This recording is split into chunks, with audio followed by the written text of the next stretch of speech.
If you have your Bibles, you can take them and turn with me this morning to Genesis 45.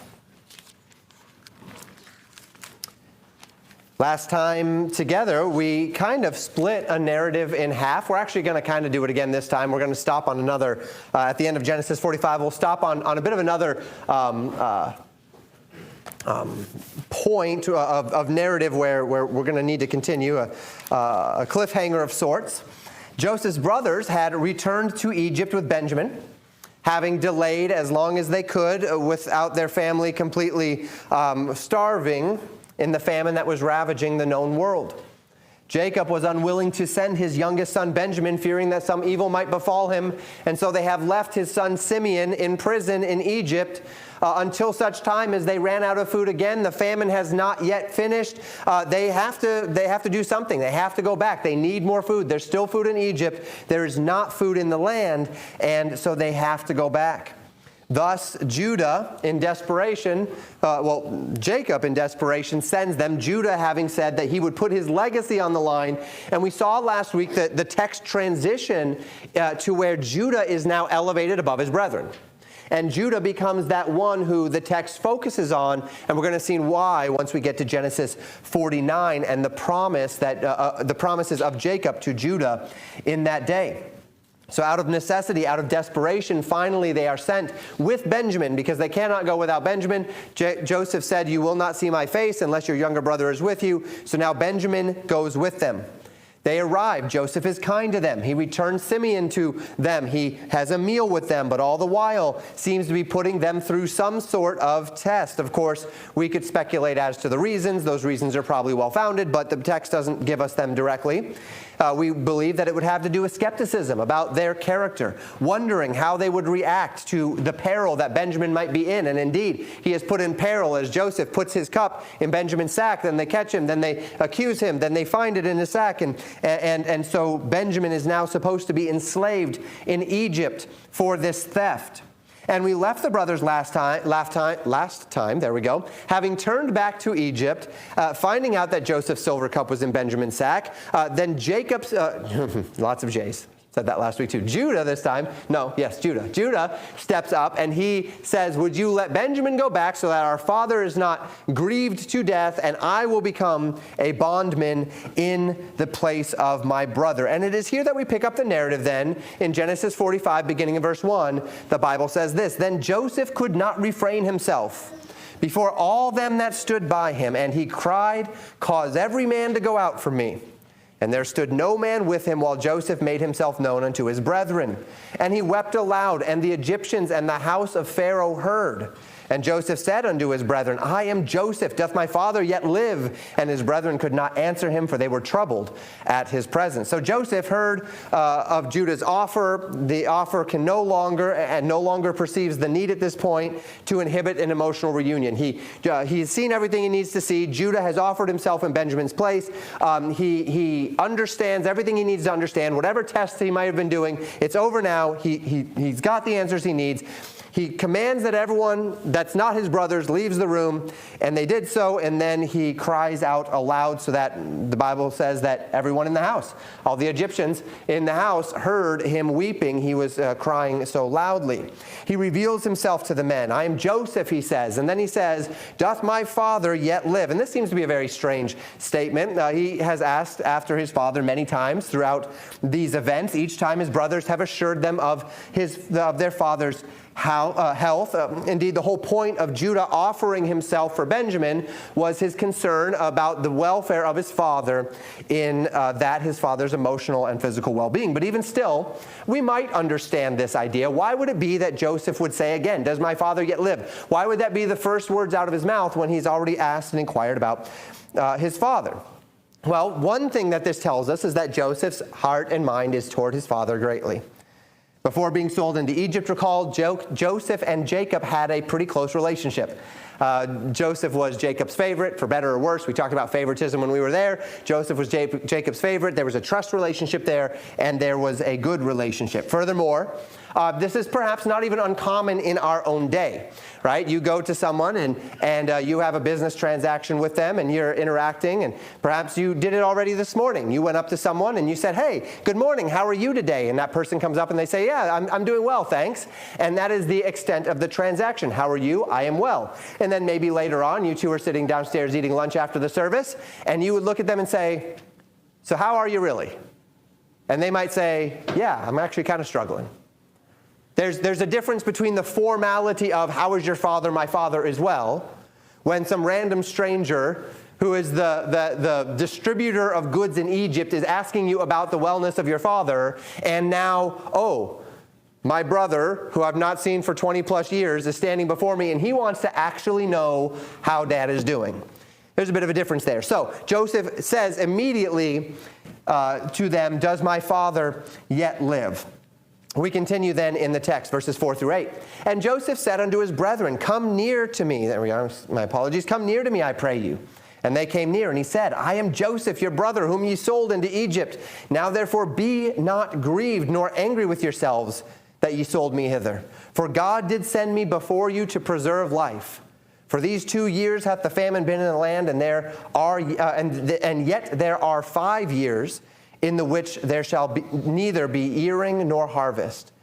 And God sent me before you to preserve you, a posterity in the earth, and to save your lives by a great deliverance. So now it was not you that sent me hither, but God. And he hath made me a father to Pharaoh, and lord of all his house, and a ruler throughout all the land of Egypt." Now, it takes us just a few seconds to read these 5 verses, but let's take a moment to contemplate what it is that Joseph just said here. And you can tell that Joseph has been thinking on this for quite some time, because he just overflows with all sorts of thoughts and ideas here. He doesn't even let his brothers get the words that might be on their mind out of their mouths before he's already giving them explanations as to what it is that he perceives is happening here. Recall, Joseph was 17 years old when he was sold into slavery. We know that according to Genesis 37, verse 2. Joseph was about 30 years old when he interpreted Pharaoh's dream and was elevated out of prison, according to Genesis chapter 41, verse 46. So that was 13 years between when Joseph was sold into slavery at the age of 17 and then when he was elevated at the age of 30. Now, after that elevation at the age of 30, there was going to be 7 years of plenty, and then there was going to be 7 years of famine. We have gone through the 7 years of plenty. So Joseph was then, at the end of that 7 years of plenty, 37 years old. And now we are 2 years into the 7 years of famine. So Joseph is 39 years old. So 17 to 39, 21, 22, somewhere around their years that we are talking about that it has been. And not just any years, but if you take a look at a picture of yourself at 17 and you take a picture of yourself at 39, there's going to be quite a bit of change, quite a bit of weathering, quite a bit of life that has taken place. There's a few of us that haven't aged a day. Most of us are not that way. And so there's been a lot of change in these years. In those 9 years between when he was elevated out of prison and the day that he reveals himself to his brethren, those years had been, of course, 7 years of plenty. And in those 9 years, Joseph had been greatly blessed. He had had 2 sons. When we see those two sons are indicative of a healing process that he had been able to go through. If you recall that their names were actually directly given as a means by which to reflect the healing, the capacity to forget what had happened to him, and the ability to thrive in this state that he was in. But seeing his brothers again was a true test. What was going on in Joseph's heart? And what was in his heart, what we find was in his heart, was a perspective which will become our application today. But in this perspective, his response was one to his brothers of utmost grace, fully persuaded that all that he had suffered, and even all of his blessings, it was all placed upon him as a responsibility for a singular purpose, that he might be the deliverer of his family from the famine of the land. So Joseph says, God sent me. Yes, God used his brother's jealousy to do it. We'll think about that a little bit more toward the end. But Joseph says, God sent me here. God sent me. God allowed Joseph to suffer for those 13 years to put him in the place where he could save the lives of those who wanted him dead, but who he was commissioned to save. And Joseph's faithfulness throughout it meant he was both usable and he was blessed. And I'm getting ahead of myself. You'd better believe that that's our application today, so we'll come back to it. Joseph's words, however, are this: come near to me. I love those words. He says, I'm Joseph, and you can imagine what's going through his brothers' minds. We're dead men. If this is Joseph, we're dead men. We are in real trouble here. We thought we were dead men when we found our money in our sacks. We thought this random guy was going to get angry and disappear us. Now we find out that this is the guy that we wanted to murder some years, 22 years ago. This is the guy that we sold into slavery some 22 years ago. And yet he says, come near to me. What a statement. What a fantastic, beautiful, gracious statement. Come near to me. He exhorts them not to be grieved, not to be angry with themselves for selling him into slavery, because though it was evil and wrong and shameful, God used it for good. God did not force them to do it. It was their choice, and they suffered for that choice. But God knew it, and God used it. And now Joseph was in this position of great authority. And before God, he was prepared to deliver his family from the ravages of this famine. And it had gone on for 2 years, and he tells them, it's not going to end anytime soon. You've come for the second time. In 2 years, you've come to get food for your family. But look, there's 5 more years of this. And what we're going to find as we continue is that throughout the course of those years, everyone's going to run out of money. And once they run out of money, then they have to start selling everything else that they have to get food. And when they ran out of all of that, then they're going to end up selling themselves. And this is the time that we look at in history where there was a monumental shift in Egypt, where they went from city-states that were each generally individually autonomous to actually being completely coalesced under a single imperial idea. And you can see that time in history, and that would be a time when something strange happened, and all of a sudden Pharaoh gleaned a power that he'd never had before. Well, that thing was that the entire nation sold themselves to Pharaoh so that they would not die. And that would have been what was necessary all around the world, except for many people. They had no means by which to do that, and so they all just died. But God was going to preserve this family, and he did it through Joseph. And this is worth thinking about as we think through the brothers, their second journey. How long would they be able to live like that before their money would run out? However, the question is moot, because Joseph says, I'm going to care for you. We continue then, verses 9 through 15. Joseph says, haste ye, go up to my father, and say unto him, thus saith thy son Joseph, God hath made me Lord of all Egypt. Come down unto me, tarry not. And thou shalt dwell in the land of Goshen, and thou shalt be near unto me, thou and thy children, and thy children's children, and thy flocks, and thy herds, and all that thou hast. And there will I nourish thee. And yet there are 5 years of famine, lest thou and thy household and all that thou hast come to poverty. And behold, your eyes see, and the eyes of my brother Benjamin, that it is my mouth that speaketh unto you. And ye shall tell my father of all my glory in Egypt, talking back to his brethren, and of all that ye have seen, and ye shall haste and bring down my father hither. And he fell upon his brother Benjamin's neck and wept, and Benjamin wept upon his neck. Moreover, he kissed all his brethren and wept upon them. And after that, his brethren talked with him. So it's yet very evident that Joseph has been thinking about this for a while. As soon as he reveals himself, he had an entire plan in place. He'd already worked through, in that time, in the time since he saw his brothers, he worked through, God, what were you doing here? God, is this why you sent me? God, I see now my brethren. God, there's an opportunity here. God, I now realize that you have done this. I realize that you sent this. I realize that you sent this for my brethren's sake. I am ready and determined to do what is necessary to take care of my family in this time. I think that the best place for them would be Goshen. They have flocks and they have herds. That would be good. Then I can live up in that area. I can be near them there. They can be well there. They can be preserved there. They're also out of the city centers there. We'll talk more about that next week, where the Egyptians don't have to directly interact with them per se, because the Egyptians don't like Hebrews and they don't like shepherds and all of these things. And so he's worked through the entire process and he says, I've got it all planned out. Just tell Dad, come and be a part of what we're doing here. So Joseph embraced his brethren. The brothers first came to Egypt some 21, 22 years after Joseph had been sold. It's possible that Benjamin, as we said last week, was so young that Joseph was, that the memories of the two had not yet been particularly strong, that the relationship had not necessarily been particularly strong. But he embraces all of his brothers. They talk together. Now Joseph had set all the Egyptians out of the room, and though he had done so, though he had talked with them in private, it was not long before all of Egypt had heard about Joseph's brothers. So we continue then in Genesis 45, verse 16. And the fame thereof was heard in Pharaoh's house, saying, Joseph's brethren are come. And it pleased Pharaoh well and his servants. And Pharaoh said unto Joseph, Say unto thy brethren, This do ye, lade your beasts and go.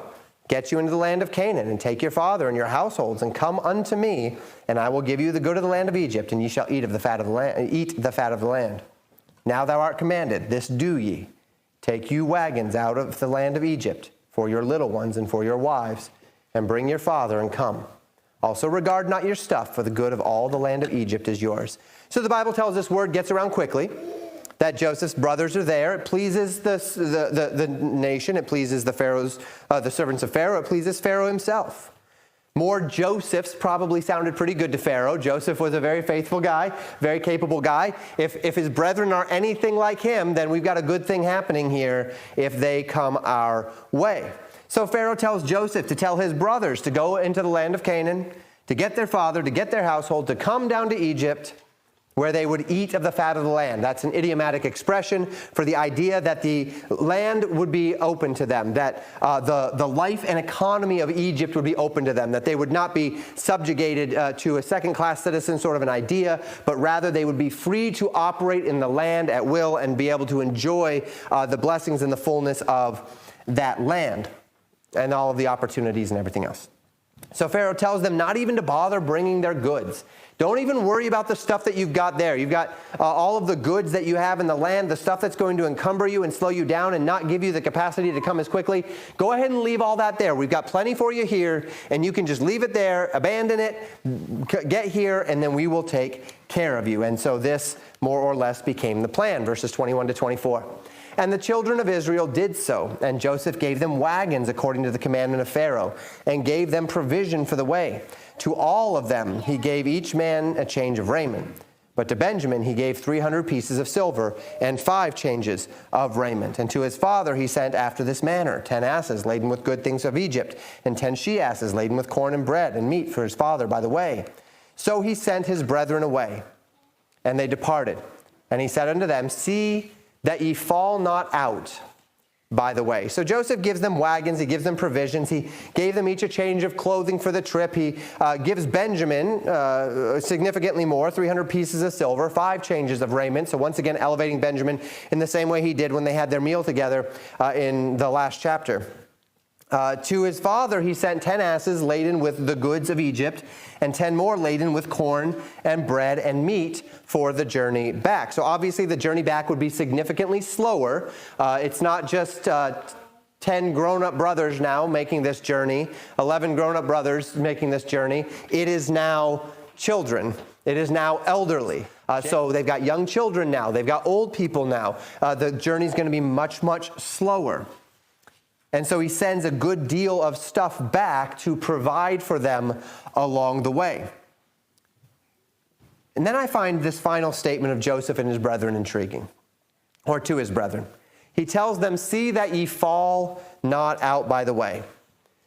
And the idea of falling out here, the word is to quiver. Oftentimes it's used in connection with the idea of anger or fear, to quiver with rage or to quiver with fear. So he says, see that you fall not out by the way. And other translations will say something to the effect of don't get angry or don't get quarrelsome along the way. And that's possible, the idea that maybe the brothers would start to get angry or quarrel with each other over the various things, blame game. I can't believe we did this to him.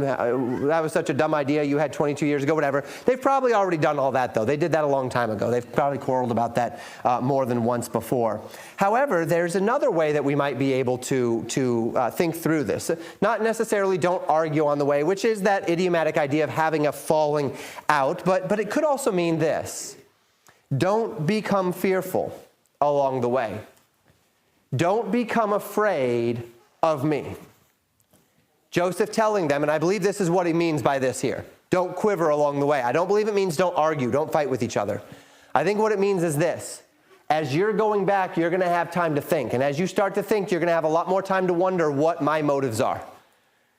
You're going to have a lot more time to convince yourself that I'm angry at you and I just want you to come back so I can kill you.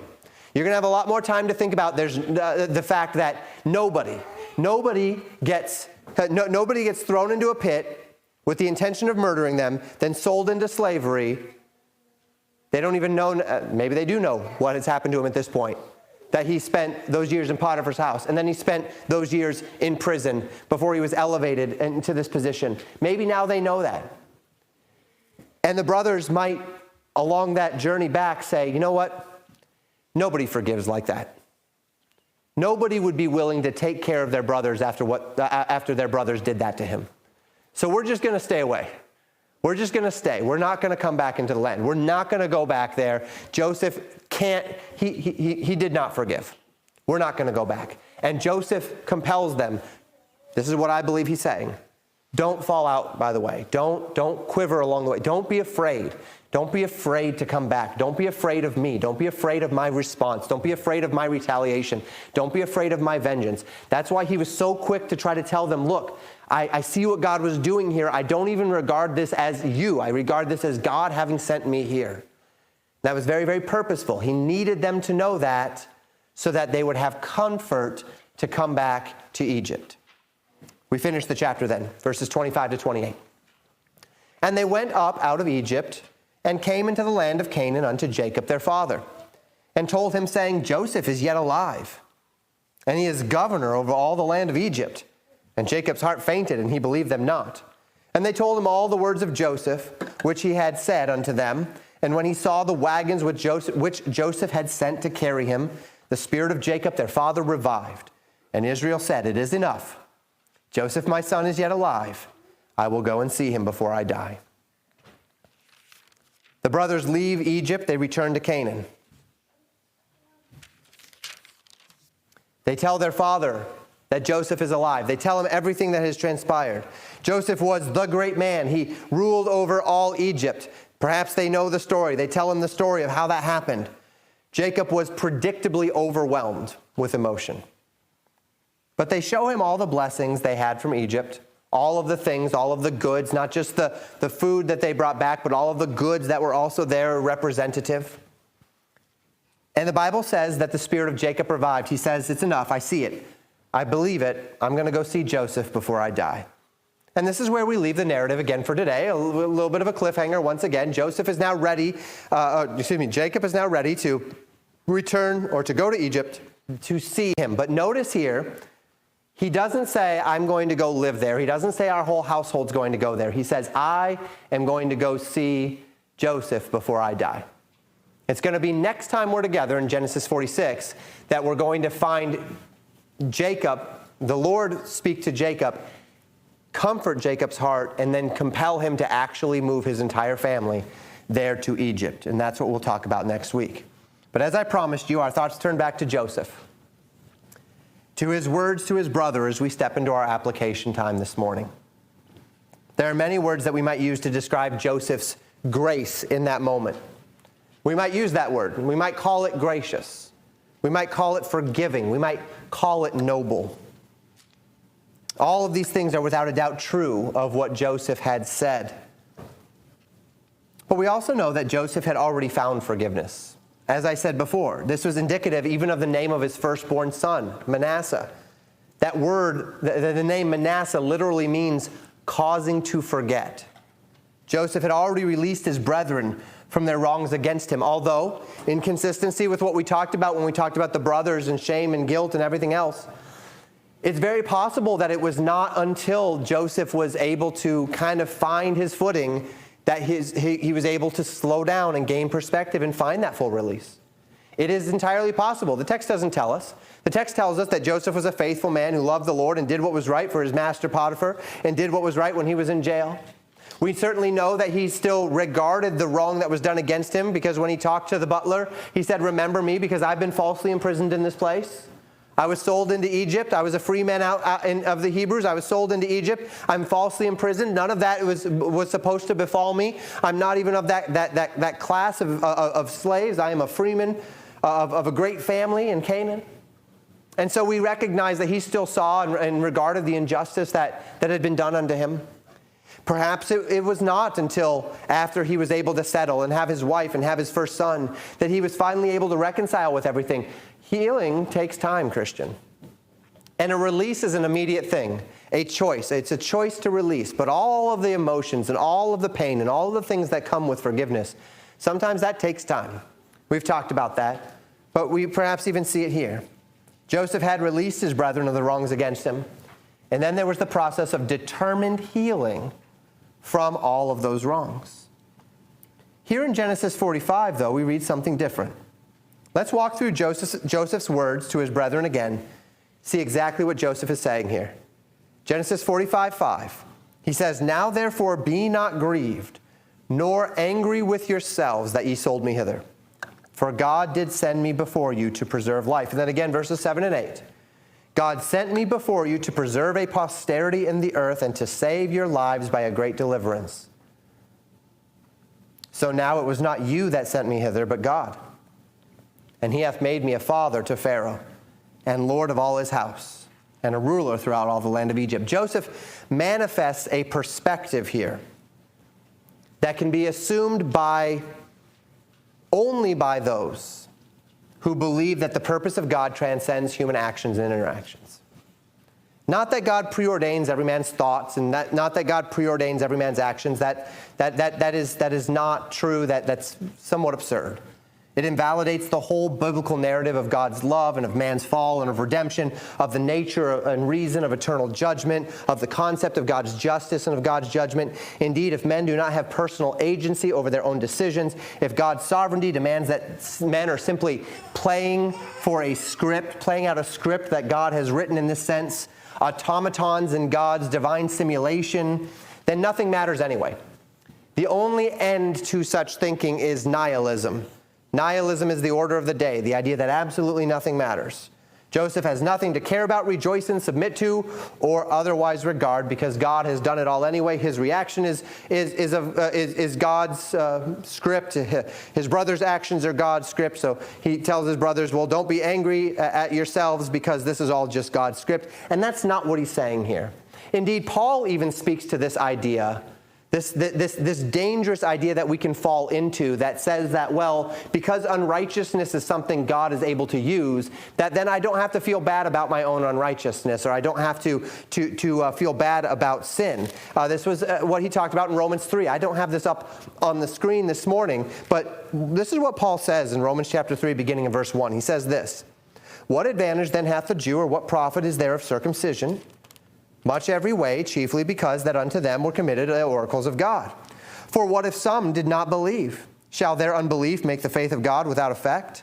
God forbid, yea, let God be true and every man a liar, as it is written, that thou mightest be justified in thy sayings and mightest overcome when thou art judged. But if our unrighteousness," and this is the question. So Paul is making this statement that says that that if Jew and Gentile can be saved, and if we're all saved by grace through faith, then what advantage has the Jew? What profit is there in Judaism of the circumcision? And he says, well, to them has been committed the oracles of God. And though some did not believe, this does not make the promises of God of none effect. He'll elaborate on that in Romans 9, 10, and 11, where he promises that there's still a future for Israel. But then there's a question that arises from this idea. Well then, if the unrighteousness of those in Israel that rejected their Messiah, or if the unrighteousness of those who do not come to faith, if it commends the righteousness of God, if by sinning I am magnifying the righteousness of God, is God unrighteous when he takes vengeance? He says, I speak as a man. So he's using human carnal reasoning here. He says in verse 5, but if our unrighteousness commend the righteousness of God, what shall we say? Is God unrighteous who taketh vengeance? I speak as a man. God forbid, for then how shall God judge the world? For if the truth of God hath more abounded through my lie unto his glory, why yet am I also judged as a sinner? And not rather, as we be slanderously reported, and some affirm that we say, let us do evil that good may come, whose damnation is just. So there had been a measure of philosophy that had cropped up in the church, and that many others had accused the church of it, that says we believe that everyone that does evil is actually glorifying God, and that by evil God can bring about good. Therefore, let us do evil that good may come. Let us do evil. Let us be pragmatic in the way that we live our lives. God is going to be glorified in it all, so we will do evil and God will make it good, and so let us do evil that good may come. Let us do bad things to bring about good things. Let us be pragmatic, because if the good thing is what we want, then we can do evil things. This is the idea that you see in politics and everything else. The ends justifies the means, right? Let us lie and let us cheat and let us steal, as long as it means that we get the power that we need to do the good things that we think we need to do. We can do evil that good may come. This is not a Christian philosophy. This is not a Christian way of thinking. Paul says that this thinking, that the damnation of this thinking is just, and that God does not operate on that way. If God did operate on that way, then he would have no right to judge the world. But indeed, he does have the right to judge us as sinners. And so Paul says that's not the idea here. If the truth of God abounds through my lie, if every time I sin, I am simply magnifying the righteousness of God, then how can God punish me for my sin? Well, because God is being magnified in spite of my sin. It's not God's will that I would sin. God does not need me to sin to magnify his greatness and his glory. His greatness and his glory will be magnified in my sin, but it will also be magnified in my punishment, in my justice, in his vengeance. And so we don't carry forward a philosophy that says, and Joseph is not espousing a philosophy that says, brothers, what you did was good because God used it. Instead, he's saying, you don't need to rest under continued shame and sorrow as if everything was broken by what you did, because God had a plan for it. So it is, Joseph says, God sent me here, and he used your sin to do it. Now, had the sin not been there, had his brothers not sinned, would that have meant everything fell apart? God's not going to be able to save the nation? There's no hope for the family because Joseph's brothers chose not to murderously hate Joseph and then sell him to slavery? No, of course not. God could have and would have brought it about another way. God would have saved the family another way. God would have brought about deliverance in another way. And in a way that the brothers would not had to have lived in shame and guilt for all those years and live in the consequences of their sin. But what's done is done. So Joseph says to them, what's done is done. Don't continue to live in the anger or shame of what you have done, because God is going to use it. So the Bible teaches that there is a glorious and mysterious interplay between the will of man and the will of God, by which a sovereign God, knowing the future as he knows the past, aligns circumstances, directs people, brings about scenarios to work his will through men, and oftentimes in spite of men. But then what we find is that those who are most blessed are the ones who, specifically, are righteous, willing, and usable participants in God's plan. The brothers were not righteous, willing, usable participants in God's plan. The brothers were sinful, carnal, angry participants in God's plan. We're all participants in God's plan one way or another. But they chose to do wrong. God used it. God used it greatly. God saw the character of Joseph, that he could endure such days, and he could still love and forgive on the other side to do what was necessary for his family. We are all participants, but the brothers could not be blessed because they did it through sin. So that the calling upon a man is not to chart his own destiny, Christian, not to compel in himself or others what he thinks God wants of him, but rather to align with what he knows of God, and by this alignment to make himself a fully usable vessel. This is what Joseph did. Joseph did not know until he saw his brothers again and they bowed down to him in connection with the dream that he had had all those years before. Joseph did not know all of what God had planned to use him for until the day that he interpreted that dream and realized that he was now going to be presiding over these years of plenty and these years of famine. But what he knew in those days, in those years, in the 13 years before he was elevated, he knew that he served a living God. He knew that that living God would have him serve those that he is under well. And so he did it. He did it with honesty, and he did it with faithfulness. And the Lord was able to use him because of it. I'm getting ahead of myself here. So the calling upon a man is not that we chart our own destiny, not to compel us or others in what we think God wants, but rather to align with what we know of God, and by this alignment to make myself fully usable. And for those who know and trust in what has historically been called in this God's providence. Now we call it God's sovereignty. That word has some baggage with it these days, but God's providence, the good hand of God that leads and guides in all things. There's a grand and glorious opportunity that arises for us every day, Christian, and in every circumstance, to see in it not only the opportunity to glorify God, whether it's good or bad, whether it's hard or easy, but more specifically to be a part of the purposes of God. And I want to be very careful with this, because if we're not careful, we can get confused. The man who is most able to rest confidently in the purposes of God, even in great sorrow, even in trial, even in confusion, so that he is not only unmoved in the day of trial, but sees in it an opportunity to bring about God's glory, is the man who is on God's side. It's not the man who understands everything. It's not the man who sees everything. It's the man who does what is right with what he knows. He takes the next faithful step that is in front of him. It's not that he knows the future. Joseph didn't know the future. Joseph didn't know all of this was going to happen, but he was able to get to that place where he was able to be used because he took the next right step, because he did the next right thing. Because even in those hard times, he did right. If I were to walk outside to my car and go light it on fire, then come in and say, well, God must have had a bigger plan for it all because my car just burned up. I have just been the source of my own suffering. And while I might still be able to endure that suffering with patience, there's no sense in me attempting to lay that suffering at God's feet. Well, I guess God's just asking me to suffer without a big van. Well, no. I just went and I lit it on fire. And that's why I don't have a car anymore. I lit it on fire. I am the agent of my own downfall. In the day of suffering, in the day of difficulty, in the day of sorrow, in the day of pain, if I am the agent of that suffering, there is little validity or value in calling that suffering a trial or believing that this thing has come into my life for some greater good. God can certainly use it in my life for some purpose, if I align my heart with him, if I repent, if I course correct, but God did not bring that thing into my life. I brought that thing into my life. And that's one of the things that we run into regularly when we talk with people. I run into it regularly at the jail. There are men and women there who are there by means of a chain of difficult circumstances and of terrible life decisions. For many of them, they did not choose all of those circumstances. For some of them, they did. Many they did not, though.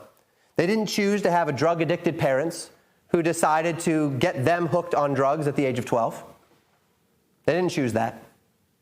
They didn't choose to be molested by their uncle, spiral into a web of confusion and shame. They didn't choose that either. But then as they sit in front of me when we're counseling at the jail, we recognize that Though they didn't choose their circumstances, they did choose many of the ways they responded to them. And the ways that they responded to those terrible circumstances was with illegal actions that landed them in jail. And while a man of faith will certainly look at terrible things done to him or introduced to him and see in it the hand of God shaping him into the kind of man who can be effective for his kingdom, in the day that he himself chooses with his eyes open to do wrong things, it's not the hand of God that's bringing into his life trials at that point. It's his own hand being his worst enemy. And this is the distinction that I'm making here. As I seek in these moments to encourage you with the mindset that Joseph had on that day, I'm not referencing a mindset of self-sabotage, leading to trials and tribulations which you then lay at God's feet and say, well, I guess God wanted me here because I'm here, when in fact the reason why you are there is because you self-sabotaged. It's because you sinned and you did wrong and you did evil and it tore your life apart or it brought you to that difficult place. Much to the contrary, God wept as you stepped headlong into sin and rebellion. And any good that will come from it will only be the tremendous grace of God that redeems you from the sorrows and difficulties that you yourself have introduced into your life as you acknowledge them, confess them, and repent of them.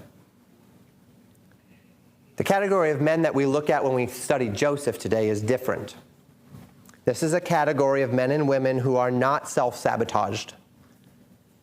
They have faced very hard days. They have faced very difficult circumstances, but they've been faithful. They've taken the next right step. They've been obedient. They have not then fallen from difficult circumstances, trials, and tribulations into the self-sabotage of sin. And yet in this faithfulness and obedience, those trials and tribulations have come into your life, not of your making, but which are very, very hard to bear. Maybe even at the hands of others. That others have wronged you. Others have hurt you. Others have sabotaged you. It's not just that difficult things, random difficult things have come into your life, random health difficulty that nobody could have seen coming, or random person that had no direct intention of hurting you, but they hurt you, car accident, or get hurt on the job site, or whatever it might be. We're not even necessarily just those, but there are times where people actually set out to hurt you, like Joseph's brothers who set out to hurt him. And yet the question was not about that. That's not even what we're looking at today. What we're looking at is, what do we do with it? And then what can we see of God in it? And it's on that day that the perspective of Joseph helps us. The perspective of a man who knew full well that he had done nothing to warrant the things that had been committed against him. Nothing in his character or his demeanor or his actions, nothing in the fact that he tattled on his brothers to his father warranted nearly being murdered and being sold as a slave into Egypt. Nothing that he did in Potiphar's house warranted her accusing him of rape and then having him thrown in prison. We see the perspective of a man who knew that he had done nothing to warrant these things, but who remained faithful to what he did know of God in every context within which he lived, whether in success or in sorrow, sold into slavery, immediately assumed the mantle of faithful submission to Potiphar. So faithful that God was able to bless him and all of Potiphar's house through him. So blessed, in fact, that Potiphar's wicked wife entrapped him and scapegoated him and then had him thrown into prison, where in this new and terrible circumstance he again immediately shifted his heart to faithfulness to the keeper of the prison, obedience to God's design of authority and submission. And in this place he was once again able to prosper in spite of the sorrow and in spite of the shame. And the question of why, no doubt, came up time and again. The question of why no doubt came up in Joseph's mind time and again. But what we know of a why that Joseph would have asked, and we know this because of the fruit of his life, is that he did not ever ask a resentful why. Only an inquisitive why. God, what are you doing here? What are you doing here? Joseph knew that God had a plan. How do we know that? Because he had those dreams. Remember? Remember he had those dreams where his brothers and his mother and his father were bowing down to him? He had those prophetic dreams. So he knew that things were happening. Just as we know today, when things go wrong, when things are difficult, when we ask the Lord for something, we don't get exactly what we expected or the manner in which we expected it, and things aren't going well, we ask that question of why, but we don't have to ask it in resentment. It's more like, God, what are you doing here? Because I don't understand. No doubt Joseph asked that question. No doubt he asked it many times. Joseph knew that God had a plan until the day that his brothers came and bowed down to him. And then he saw it clearly. God had used him to preserve the posterity of his family. God had chosen for him to suffer in order that his family might live. How else was God going to get him to Egypt? How else was God going to get him before Pharaoh? Get him to Egypt, sold into slavery. Get before Pharaoh, spend a couple of years in jail. None of that was God angry at Joseph. That was God weaving things together to bring Joseph to the right place. And on that day, Joseph saw it. He got it. It wasn't even about Joseph recovering from the difficulties, not pulling himself up by his bootstraps and finally getting over all the things his brother did to him. And now I've got a wife, and now I've got 2 kids, and now I'm second in command in Egypt, and now I'm good to go. It wasn't even about that. He said, oh, I get it. I'm not here to have a lavish lifestyle with a wife and 2 kids. I am here to save the life of my family. God had chosen him to go through all of that so that 21, 22 years later, he could be for his family what God needed him to be. And he could not know that. And he would not know that until the day that it bore out in reality. Are you willing to wait that long, Christian, for God to do the thing that he needs to do through you? Could you wait 20 years? 20 years of not knowing why. 20 years of not seeing the light at the end of the tunnel. 20 years of not knowing exactly what's happening. Maybe some of those years being years of genuine and legitimate suffering. Could you wait 20 years?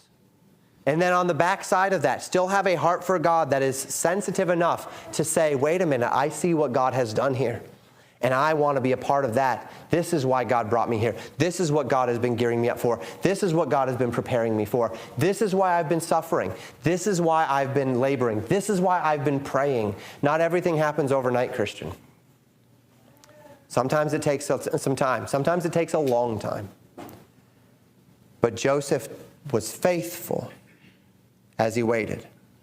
Had Joseph not been faithful through those 22 years, had he rebelled against Potiphar, had he committed adultery with Mrs. Potiphar, had he sat despondent in a jail cell and just not wanted to talk to anyone, not talk to any butlers, not talk to any bakers, not put himself in a position where he could serve them, where he could interact with them, had he used his newfound power when he got elevated out of prison to avenge himself upon his enemies and to live in lavish selfishness, to get everything that he had missed for those 13 years, had he used it to destroy his brothers when they finally get what's coming to them, when the shoe is finally on the other foot, when he finally has the power, had Joseph not stayed the course, had he not remained loyal to his God in times of hardship and in times of plenty, well, God still would have saved Jacob and his sons. I say here, Joseph could have destroyed his brothers. God would never have allowed him to destroy his brothers.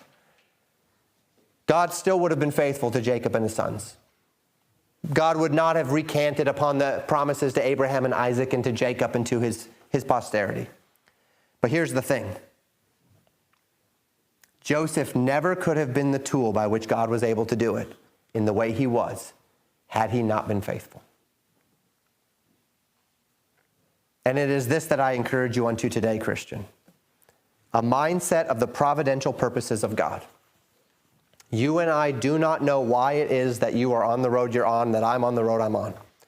We have no wisdom or perspective to see what God is doing through our days of trial or through our sufferings, in the day of sorrow or in the days of pain. But if we'll stay the course on that day, not become embittered, not become resentful, not become distracted by sin, and by the way, not just the day of hardship. It's quite possible that the hardest days for Joseph to stay on track were the days after he was elevated. Sometimes being rich and being wealthy, well-fed, and comfortable makes it harder to do what's right before the Lord than the days of difficulty. Oftentimes those days of vulnerability, those days of pain and those days of trial, you've got no one else to go to. You flee to God. But what about the day of ease? What about the day of comfort? What about the day of wealth? Is that the day that the love of money is going to catch you? Is that the day that the lust of the flesh, the lust of the eyes, and the pride of life are going to draw you into sinfulness, draw you out of faithfulness? But if we can stay faithful to our God in those days of waiting, if we will stay the course of obedience, if we will do what we certainly know God has for us to do, if we will avoid the snares of frustration, of bitterness, of resentment, of anger, of selfishness, of materialism, of a love for the things of this world, who's to say but that God will not use even those days of trial or those days of pain, those days of suffering, to work in us great purposes of which we never could have known or guessed?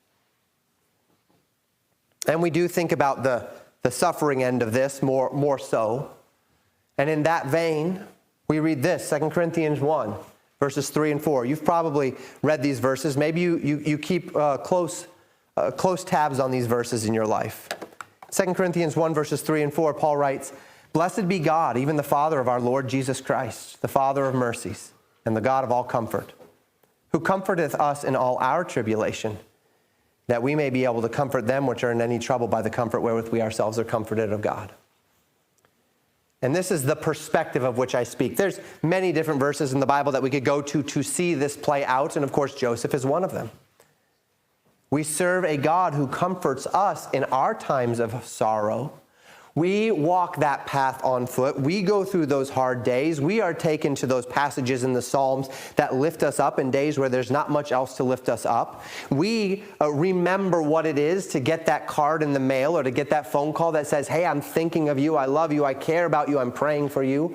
We remember those things. We know those things. We see what God did to bring us through those things. And if for no other reason, perhaps it is that God introduced you to those things so that when the next person goes through it, you can introduce them to it as well. You can have that list of the Psalms that you read in that hard time, and instead of them having to go and find it all for themselves, you can take that list and you can put it down right in front of them and say, "Read these in order."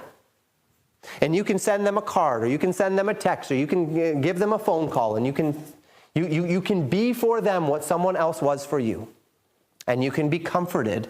You can comfort others with the comfort wherewith God comforted you. What if God has brought you to or through hard times, Christian? Because those hard times are the only way to position you to be a blessing. What if it's not about you? What if the whole reason why you went through that hard time is for others? To save a life, to bless a church, to be what you're needed to be for someone else. Would you in that day be able to see it? Or would you be so bitter, so angry, so frustrated, so overcome by the things that have happened to you that you stepped off the path of faithfulness to God, and in the day where you ought to be able to be a blessing, you can't see it, and you don't live into it? God will do what he needs to do, but he won't be able to use you because you've gotten angry, because you've gotten bitter, because you've gotten fearful, because you've become selfish, because you've become, you've stepped into lavishness, you've stepped into self and into pride. You have built walls up in your life against being hurt again. And so you have made it to where nothing can come in or out. And you say, now it's all, I'm just going to take care of me. It's about me now. And if you're there, if Joseph had gone there, then on the day that his brethren came and bowed down, he would not have recognized, this is my time to not get them back. This is my time where God did everything so that I might save them, so that I might take care of them, so that I might bring my family through this time and see them to the other end. And God chose me for this. And he chose these years to bring me to this place for this moment. And then he seized it. And he lived it. And he lived it, as we'll see when we get to the other end, Genesis 49. He lived it unhypocritically. He lived it genuinely with every ounce of his heart, that he might bless his brethren and serve his God. It's not for us to say what God might do with us, but it is for us to be faithful, Christian. And it's for us to be patient. And nobody who's going through it, nobody who's going through hard times, nobody who's waiting for something better to happen likes to hear that phrase, be patient. Nobody likes that. Nobody likes it. I'm going to say it anyway. Be patient, Christian. And in the day when things come to pass, hold your own rights and hold your own feelings very loosely on that day. That in the day when we might otherwise say, this is my opportunity to get them back, to allow anger or resentment to fester and to overflow through the things that have transpired, all that is before our eyes on that day instead should be how God had preserved us and used those sorrows to bring to pass something wonderful, which he would not have brought to pass in any other way, and I get to be a part of it. I get to be used by God. I get to be something usable. You know, we see a God who knows all, who is so big, who's so powerful, who can do what he wants. We recognize the hand of providence over these things. We recognize that God is sovereign over things. We recognize that God will bring about those things that he intends and desires in our life. But what a blessing when he can use us. What a blessing when we can be a part of it. What a blessing when a God who needs nothing chooses us as a part of his plan. Are you willing to be used in such a way, Christian? Are you willing to do what is necessary in the hard days, in the days of patience, in the days of waiting, in the days where you just have to put your head down and be faithful, even though things hurt, even though things are confusing, even though things are fearful, even though the things are sorrowful? Are you willing to suffer decades of indignity if it means being used by God for a great purpose that rests beyond yourself? Would you be willing to do that? Are you equipped with a mindset of God's power by which you would be willing to faithfully endure and be obedient to God, even when it feels like God is so far from you, even when your prayers seemingly go unanswered, even when your understanding is darkened, all for the possibility of God bringing you through such things for his own purposes, honor, and glory? Joseph tells his brothers on that day that his suffering at the hands of his brothers, terrible though it was purposeful, and he saw it. And he embraced it, and he accepted it, and he rejoiced in it so that he might be used by his God. His comfort, he comforts his brothers in their sin. He doesn't minimize their culpability. He doesn't say what you did was not wrong. He simply says, don't continue to be angry at yourself because God had a bigger plan. He tells them not to be fearful. God was able to use their shameful behavior for his great purposes. And Joseph sees that. And so, far from being angry, in that day he's grateful to God that God would see fit to allow him to go through such suffering in order that he might bless and serve his brothers on the other side, bless and serve his father on the other side. Do you have that mindset this morning, Christian? Can you carry into your own difficulties such a perspective? Can you carry it into your days of plenty and of wellness as well, such a perspective? Can you carry a perspective of optimistic expectation that God can use you if you simply stay faithful? And that it may very well even be that God will use the things that you are going through right now, the hardships, the trials, the difficulties, the frustrations, as a part of the means by which to do something through you that God would otherwise not have been able to do. To bless someone in a way that had you not gone through that, you never could have otherwise blessed them. What if your right and righteous response to the evil of others against you? What if your right and righteous response to the sorrows of life that confront you? What if your right and righteous response could not only redound to the great glory of God, but also be used by God to do great things in the lives of others? or for the lives of others. Now, here's the thing. You and I will never know unless through those days where it seems as though you're not being used, through those days where it seems as though you're going in the wrong direction, through those days where you're sad, where you're confused, where you're being harmed, where people are wronging you, through those days of plenty, where it seems as though things are going well, but I don't know what to do with it. Things are great, but I don't see where to go next. We will never know unless we remain faithful in those days what God can do with us. And this is my exhortation for you today. For many of you, you're going through hard times. For others, you're seeing pretty good days. And you know the God we serve. The same God that Joseph served in his day. We know the example of Joseph. May we follow in his mindset. May we see the God who stands above all things. May we align ourselves with the things that we know. There's a lot that we don't know, but the things that you know to do today, do them. The right things, do them. The right step, do it. The step of faithfulness, do it. The step of obedience, do it. Do it today. Take the next right step today.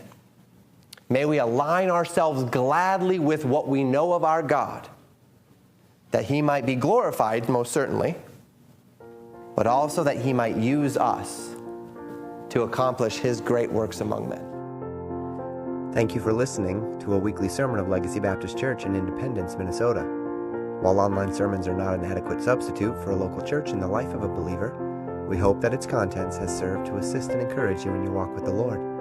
More information about Legacy Baptist Church and a library of sermons are available at www.legacybaptistchurch.net.